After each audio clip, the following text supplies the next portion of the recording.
Okay, Shalom Akim, Kal Halayim La Yahal Bashem Yahshai Bashem Kapudash, double honors to the great Muslim apostles, and Thadi Yahshai for the strength and order to make this video.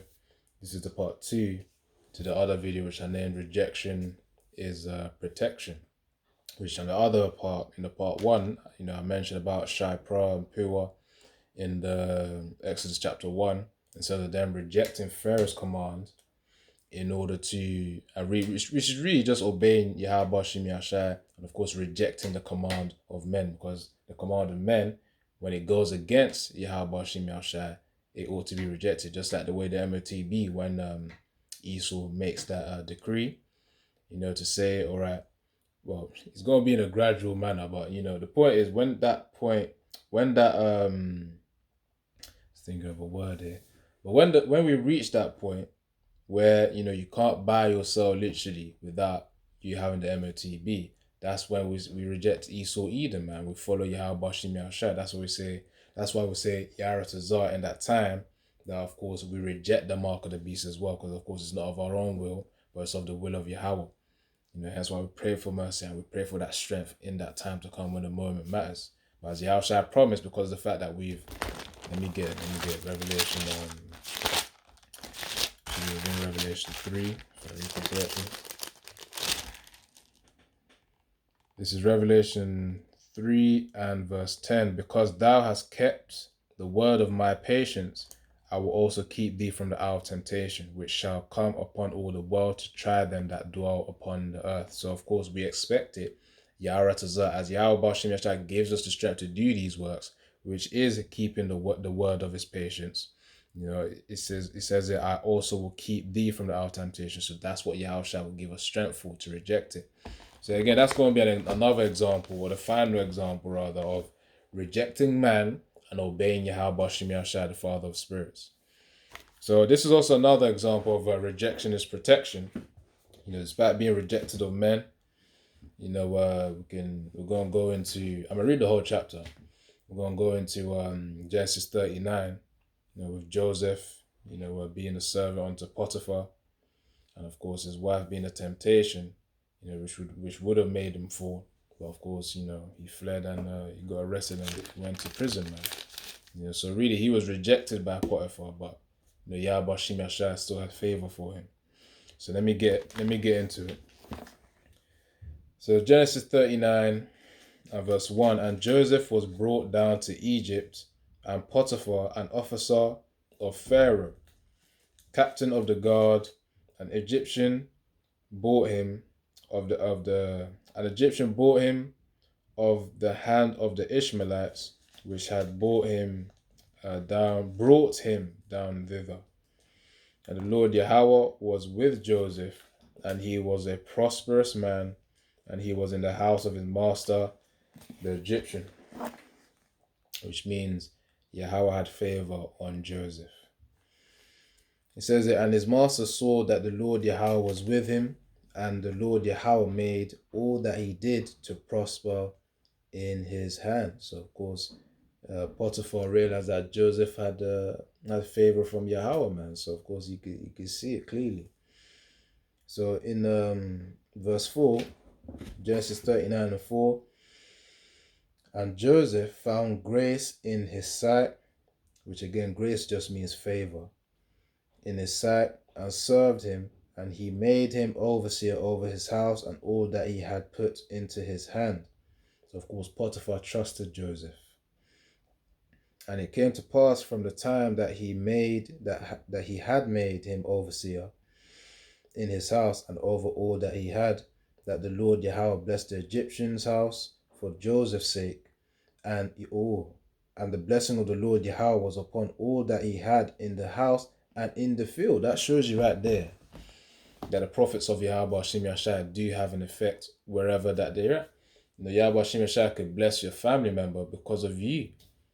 Because of you, he would bless a family member because of you, because he has favor towards you. The same way Lot, the city, imagine the whole city was being preserved just for Lot, man. So of course, the Most High can do the same thing in today's age as well, man. It's the same Most High that was yesterday, the same one today. So of course, as it says, he's a man that that doesn't lie. It doesn't change. So let me try and get that as well. I think it's, hold on, let me see if I can get it quickly. So of course, really, the point is that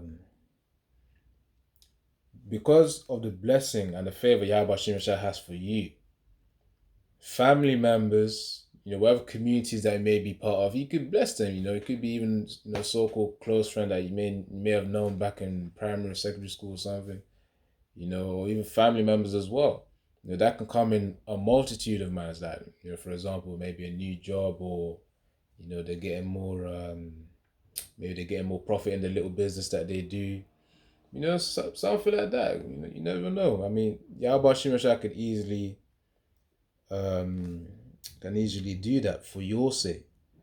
So let's get into it. Let's see. Hold on. Let me see if this is the one.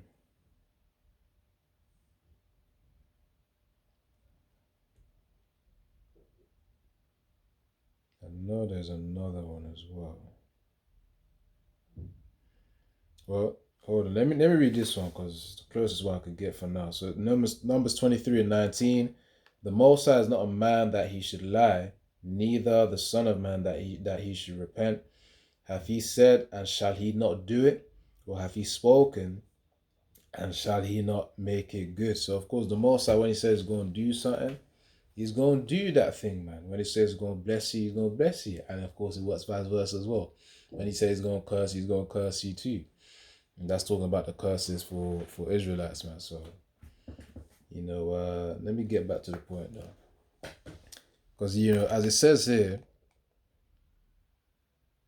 in Genesis 39 and verse 5, and it came to pass from the time that he had made him overseer in his house and over all that he had, that the Lord Yahweh blessed the Egyptian's house. So he blessed Potiphar's house for Joseph's sake. And the blessing of the Lord Yahweh was upon all that he had in the house and in the field. So of course, Potiphar was getting them benefits, man, from just Joseph's being present there. So the Most High blessed the Egyptians for Joseph's sake. It's the same way, wherever, let's say you're in a workplace or something, or wherever community, school and whatnot. You could be at a place and then a person, you hear about a person getting blessed for your sake, man. You may have to work with the person, and it's like, yeah, man, just because of you, that other person gets blessed. So that's the point proven right there. That's the point I was trying to illustrate. So, verse 6, so Genesis 39 and 6. And he left all that he had in Joseph's hand, and he knew not aught he had, save the bread which did eat, and Joseph was a goodly person and well favored. So of course, again, once more, Potiphar had that trust, man, in him. You could trust Joseph, as people say, with his life. So that's the level of trust that Potiphar had with Joseph, man. Like he just allowed him to, use what he could in the house. So verse 7, and it came to pass after these things that his master's wife cast her eyes upon Joseph, and she said, lie with me. See, so that's the evil coming now. That's the temptation coming now. But he refused. You see, again, rejection is protection. He reasoned.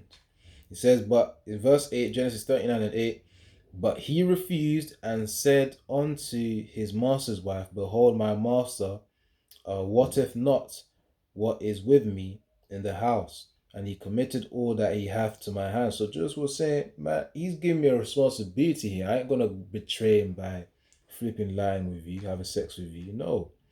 So he was on that. He was loyal to his master. He had that reverence for his master as well, Potiphar. So there is none greater in this house than I, neither hath he kept back anything from me. So again, trust. Trust was there between Joseph and Potiphar. But thee, because thou art his wife, how then can I do this great wickedness? and sin against the Most High. So he's saying, no, after I was attaining all that trust, you think I'm going to just throw it away because of you? Yeah, I'm just translating it into modern terms here. But yeah, so it says in verse 10, and it came to pass as she spake to Joseph day by day. So this was an ongoing thing. Like, come on, let's do this thing. Come on, let's do it. Let's do it. Let's do it. You know, day by day, man. The woman was, Potiphar's wife was trying to tempt him. And it came to pass as she spake to Joseph day by day that he hearkened not unto her. So he rejected her. Was like, no, we're not doing this. No, he kept saying no. To lie with her, to lie by her, or to be with her.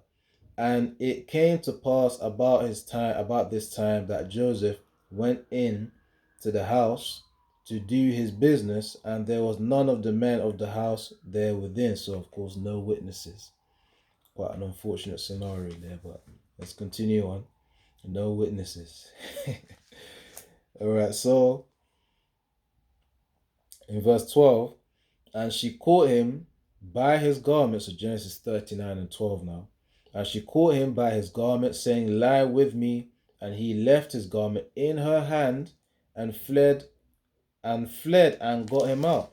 And it came to pass when she saw that he had left his garment in her hand and was fled forth, she called unto the men of the house and spake unto them, saying, see, he hath brought in an Hebrew unto us to mock us. He came in unto me and to lie with me, and I cried with a loud voice. You see, so that's an evil right there, man.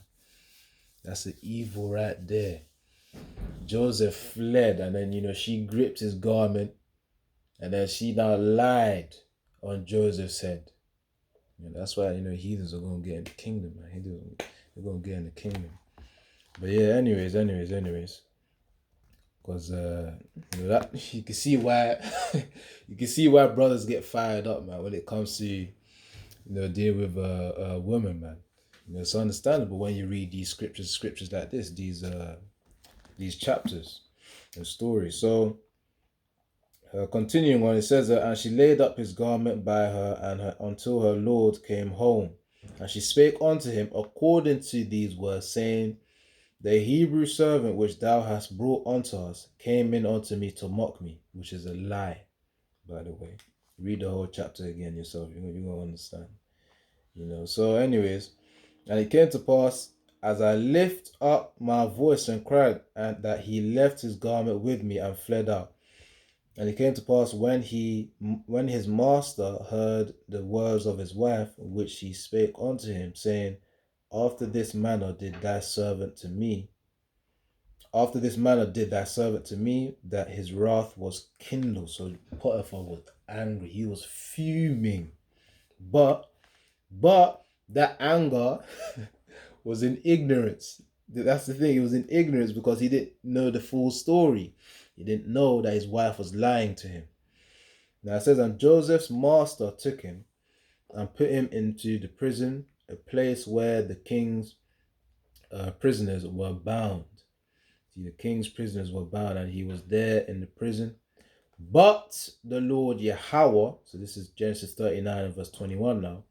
But the Lord Yahweh was with Joseph and showed him mercy, and he gave him favor in the sight of the keeper of the prison. And the keeper of the prison, you see, so that's the grace, that's the favor of Yahweh, man, on Joseph. So despite him rejecting the wife and him being rejected of Potiphar, he still had favor. He had that protection from up above, from Yahweh. It says in verse 22, and the keeper of the prison committed to Joseph's hand all the prisoners that were in the prison. You see, so even the keeper of the prison trusted Joseph with looking after the prisoners, man. Yeah, it says, and whatsoever they did, there he was a doer of it. You see, so he was active, man. He was active. And the keeper of the prison looked not to anything that was under his hand. So even the keeper of the prison trusted Joseph as well. I'm gonna get a precept on that as well. So because the Lord Yahweh was with him, and that which he did, the Lord Yahweh made it to prosper. So that's the key. That's why it's a privilege for us to serve Yahweh B'Shem Yahushai, because whatever we apply our hands to, it be a blessing not just to us, but it's also to even those around us as well, especially, family. There's many, bro's got their own testimonies as well. Certain times, it's like, you know, you may have family talk about a certain blessing, that they got. They're mentioning the idol, say, Jesus Christ has blessed them and all this bullshit, but they don't know that the reality is because Yahweh Shemashai favors you. What about that then? That's something that's overseen. You see? So yeah, man. I said I had a precept in it. What was it based on? Because I read, so, and the keeper of the prison committed to Joseph's hand all the prisoners that were in the prison, and whatsoever they did, he was a doer of it. The keeper of the prison looked not to anything that was under his hand, because the Lord was with him, and that which he did, the Lord Yahweh made it to prosper. I generally had a precept in my mind to match up with this as well. Oh, okay. Thought you're shy. Hold on.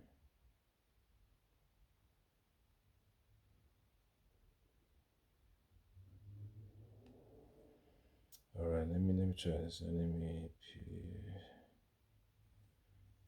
Okay.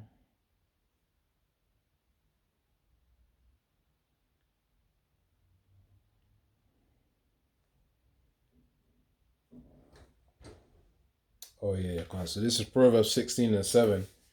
When a man's ways please the Lord Yahweh, he maketh even his enemies to be at peace with him. That's an example. Genesis 39 is a right down accurate example of that precept there in Proverbs 16 and verse 7. When a man's ways, your behavior, how you act, your obedience to Yahweh Shem Yahushai, please the Lord Yahweh Shem Yahushai, he maketh even his enemies. The Egyptians, of course, were enemies to Israelites. To be at peace with him. So, even in today's age, you're gonna have you're gonna be cool with heathens, man, having the favor of Yahweh Shem Yahushai upon you. Even the heathens gonna be cool with you. They're gonna I remember, just a minor example, man. I was, just going out with, I was outside, with the family, went to play some pool, and of course, and when I went to, when there was only like one pool stick per table, and then whilst I was there, one of these guys, he looked like a heathen, you know, could have been a heathen, an Edomite looking person. He said, you could take my, you could take my, what do you call it again? Yeah, you could take my, my pool stick, So I was thinking, damn, thank you. I thanked him, played at it. And after that, I left and then, I just gave it back to him. I mean, but I did thank him for that. So even though that's seen as a minor thing, that's an example, just, real life example, just a personal, little story there of mine of how, favor can be shown through these heathens as well, man. So don't shun off Yahweh Shem Yahushai using heathens to help you as well, even in certain scenarios where you need help. Yahweh Shem Yahushai can easily send a heathen to help you. So always keep that in mind. Right, so let me get to another example of rejection is protection. So we hold Harachakodash, we hold the Holy Spirit. So of course, other spirits around us will have to submit to that, because remember, the right hand side is more powerful than the left hand side. Again, we have the names Yahweh Shem Yahushai, which trumps all left hand side power, and that's the faith and belief we have to remain in. All right, so let me get Paul, another example, and I'm gonna wrap it up, because he was rejected of men. Same as Yahushua, of course, as we know in Isaiah 53, but let me get this one here. Hold on.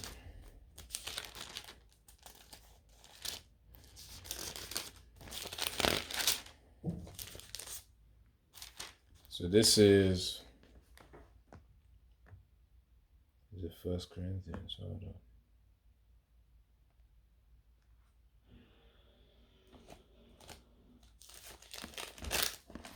just hold on, bear with me.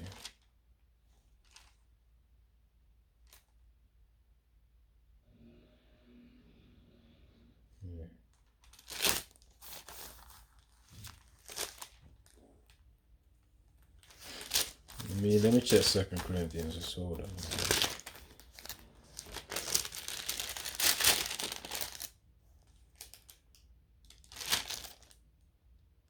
All right. You know what? I'm gonna read it here, then I'm gonna read it in the NLT as well. So for 2 Corinthians 11 and verse 16, it says here, I say again, let no man think me a fool, if otherwise, yet as a fool receive me, that I may boast myself a little. It says that which I speak it not after the Lord, Yahweh Shem Yahushai, but as it were foolishly in this confidence of boasting. So pretty much, you can translate it into the modern day context of when Akim say, I speak as a man. But of course, really, he was saying, I'm going to just boast, just allow me to boast now, of my works.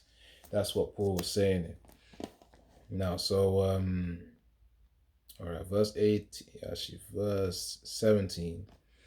That which I speak not after the Lord Yahweh Shem Yahushai, but as it were foolishly in this confidence of boasting. Seeing that many glory after the flesh, I will glory also. So again, I want to let out, the boast a little bit. So verse 19, for ye suffer fools gladly, which means suffer means to allow. You tolerate fools gladly. Seeing ye yourselves are wise. For ye suffer if a man bring you into bondage, if a man devour you, if a man take of you, if a man exalt himself, if a man smite you on the face. You see, so of course these are examples of sufferings, man, which is where typically if you're going through those sufferings, that also is a signal of being rejected of men as well.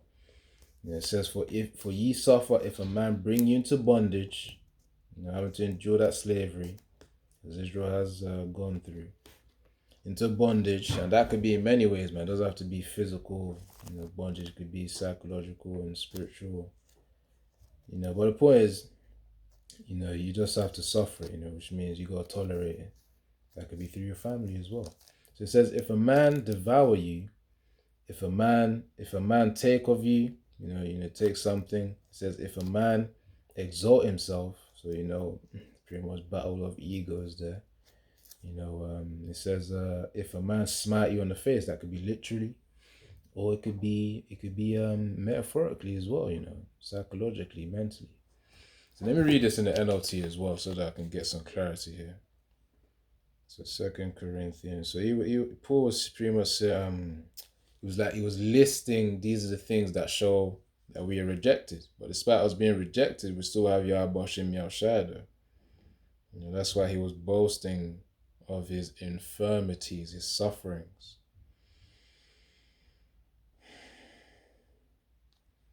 Yeah, just hold on.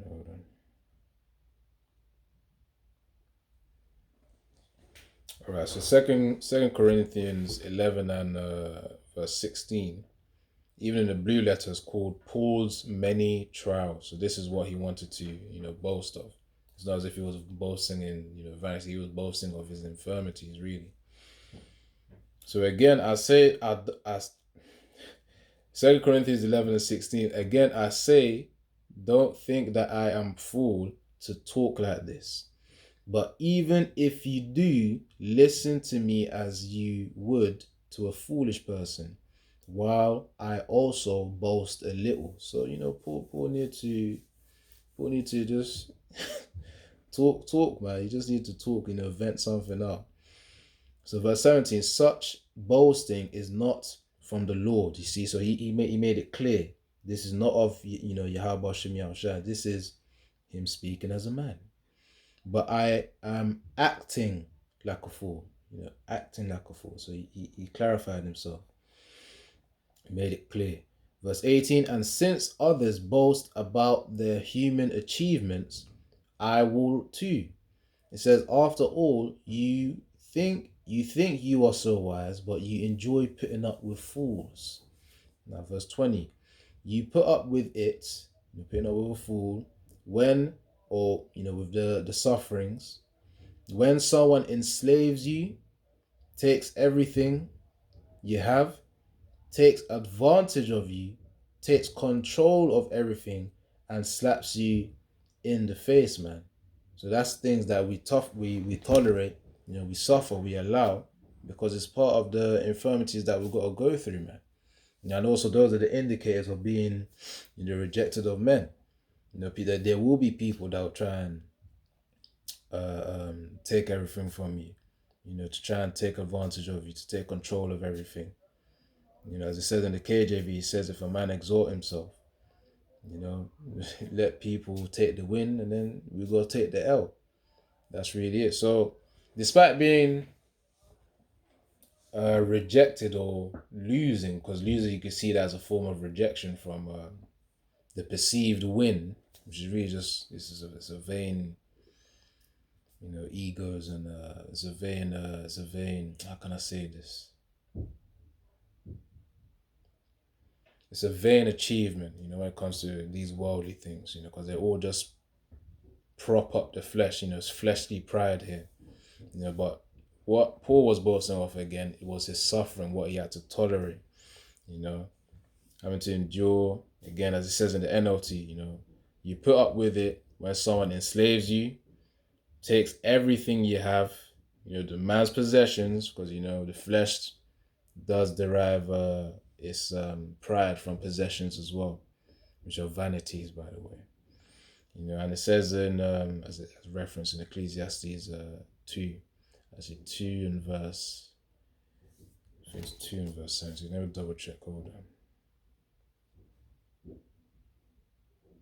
2 and, hold on. Oh yeah, it is.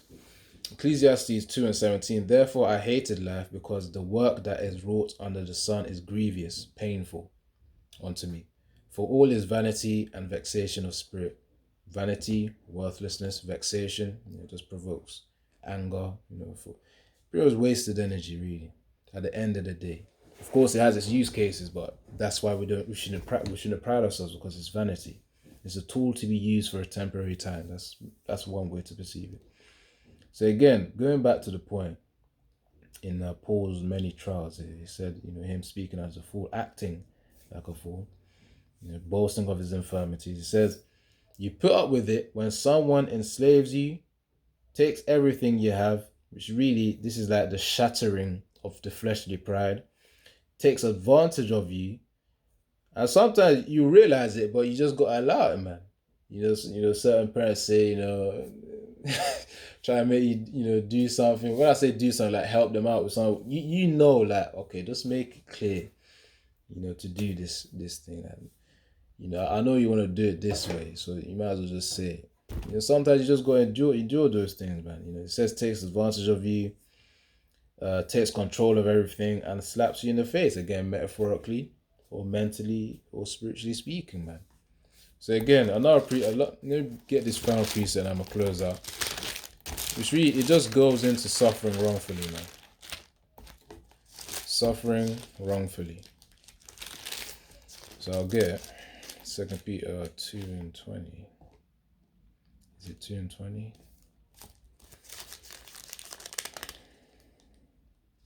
Or is it 1 Peter 2 and 20? Yes, 1 Peter 2 and 20.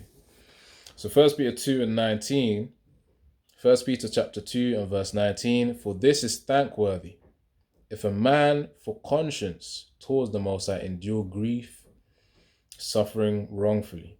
So again, that's pretty much supporting what Paul said about, again in the NLT, you put up with it when someone enslaves you, having to suffer, put up with a fool, really.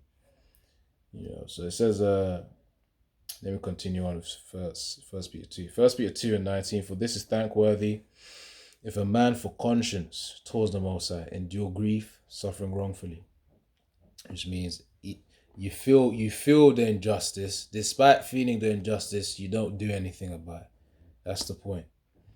You don't say nothing, you just go through it, man. You just go through it.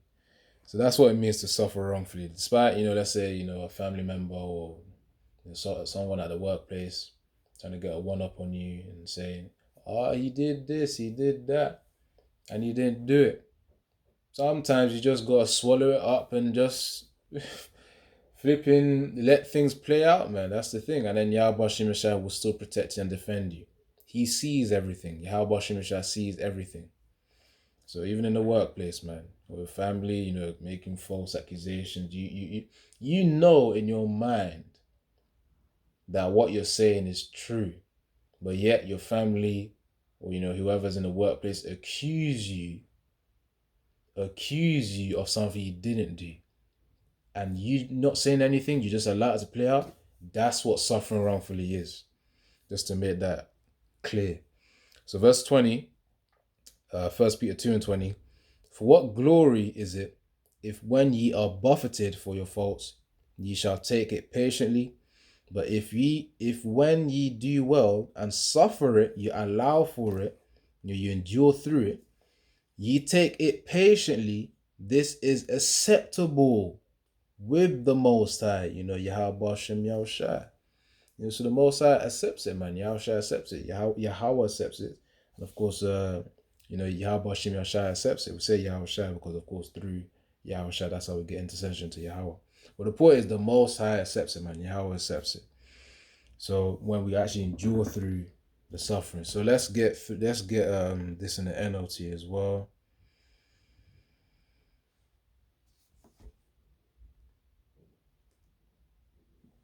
All right. 1 Peter 2 and verse 19 to 20 in the NLT. Verse 19. For the Most High is pleased with you when you do what you know is right and patiently endure unfair treatment. You see, NLT makes it darn clear. Let me read it again. For the Most High is pleased with you when you do what you know is right and patiently endure unfair treatment. Remember, Genesis 39 was Joseph, man. He had to endure that unfair treatment of being casted into prison, despite him not being even worthy of that, man. He didn't do nothing wrong. He fled. That was the truth. But he had to endure, he had to suffer wrongfully.